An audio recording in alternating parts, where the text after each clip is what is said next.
very right. Right? Right. Wrong. Left. Okay.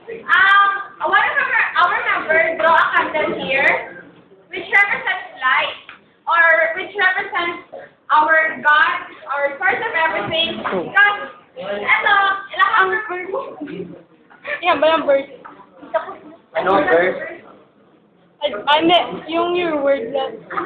Tapos, sa footprint na ito, nakikita yung different stages of life. Okay. So, let's start here with the babies.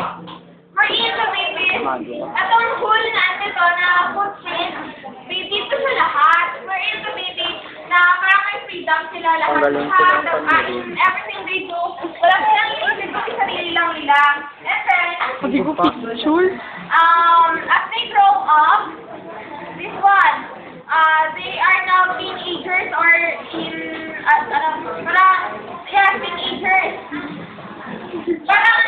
Yes, young adults. They are not kids anymore. They are not yet old. They just enjoying their life as singles. Parang single, they are not committed to anyone.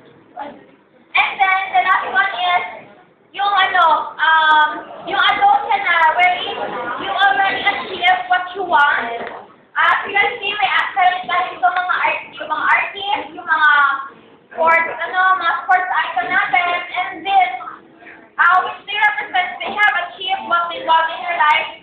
For example, Manny Pacquiao. You know how famous Manny Pacquiao in the world. Yeah, Vina Santos. And then, yung mga old ones, yung sila, Elizabeth, and then, we put the boy here.